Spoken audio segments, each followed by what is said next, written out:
ओम शांति। 26 मई 2026। आज की मुरली का टाइटल है बाबा ने कहा, मीठे बच्चे सदा इसी खुशी में रहो कि स्वयं भगवान हमें टीचर बनकर पढ़ाते हैं। हम उनसे राजयोग सीख रहे हैं, प्रजा योग नहीं।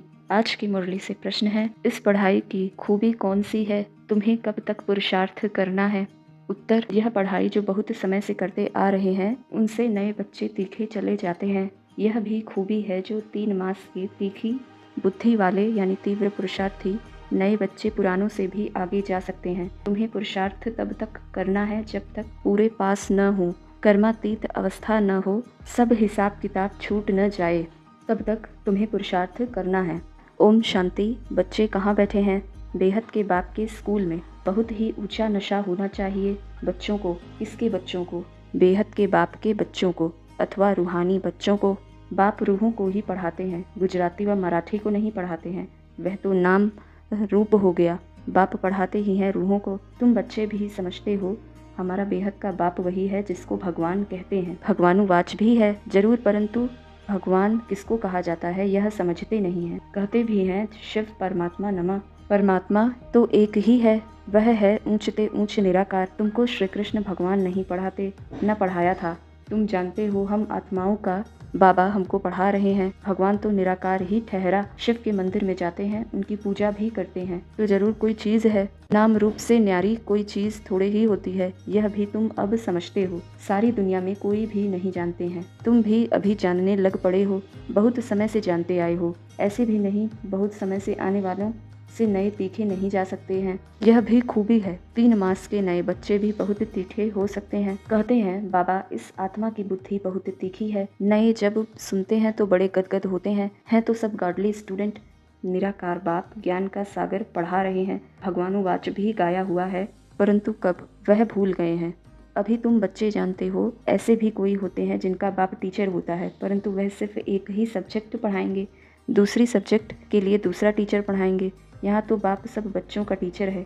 यह वंडरफुल बात है। ढेर बच्चे हैं जिनको निश्चय है शिव बाबा हमको पढ़ाते हैं। बाबा भी कहते हैं मैं ज्ञान का सागर हूँ, मैं कल्प कल्प आकर राजयोग सिखाता हूँ। श्री कृष्ण के 84 जन्म कहो व ब्रह्मा के 84 जन्म कहो, बात एक ही है। ब्रह्मा सो श्री कृष्ण है। यह बुद्धि में अच्छी रीति धारण करना है। बाप के साथ बड़ा लव रहना चाहिए।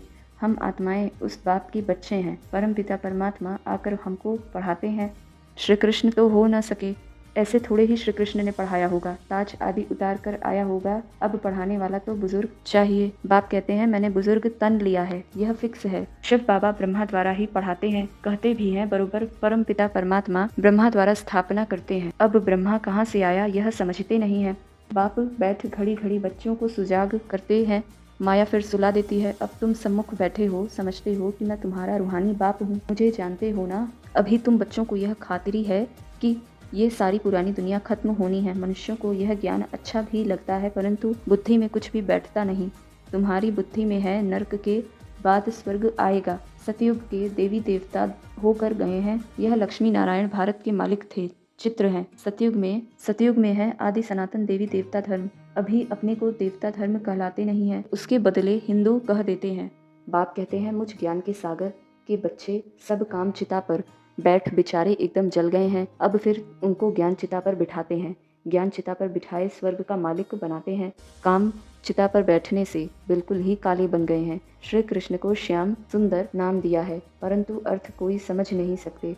अब तुम क्या से क्या बनते हो? बाप कौड़ी से हीरे मिसल बनाते हैं, तो फिर इतना अटेंशन देना चाहिए। बाप को याद करना चाहिए, याद से ही तुम स्वर्ग के मालिक बनेंगे। अच्छा, मीठे मीठे सिके लधे बच्चों प्रति माता पिता बाप दादा का याद प्यार और गुड मॉर्निंग। रूहानी बाप के रूहानी बच्चों को नमस्ते।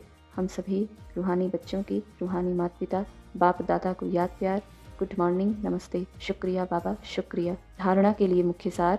पहले पॉइंट, बाबा ने कहा इस हीरे तुल्य अनमोल जीवन को कौड़ियों के पीछे नहीं गंवाना है। मौत सामने खड़ा है, इसलिए इतना सब कुछ रूहानी सेवा में सफल करना है। दूसरी पॉइंट, पढ़ाई और पढ़ाने वाले से सच्ची प्रीत रखनी है। भगवान हमको पढ़ाने आते हैं, इस खुशी में रहना है। आज की मुरली से वरदान है, कैचिंग पावर द्वारा अपने असली संस्कारों को कैच कर उनका स्वरूप बनने वाले शक्तिशाली भव। पुरुषार्थ का मुख्य आधार कैचिंग पावर है। जैसे साइंसदान बहुत पहले के साउंड को कैच करते हैं, ऐसे आप साइलेंस की शक्ति से अपनी आदि दैवी संस्कार कैच करो।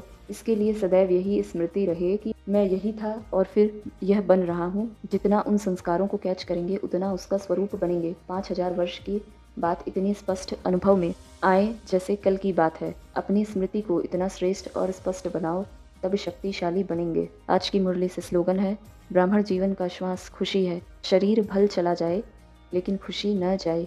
अव्यक्त इशारे सदा अचल अडोल एक रस स्थिति का अनुभव करो। एक धक से सौदा करने वाले एक के होने के कारण सदा एक रस रहते हैं। बाकी जो थोड़ा थोड़ा करके सौदा करते हैं, एक के बजाय दो नावों में पांव रखने वाले हैं, वह सदा कोई न कोई उलझन की हलचल में एक रस नहीं बनते हैं।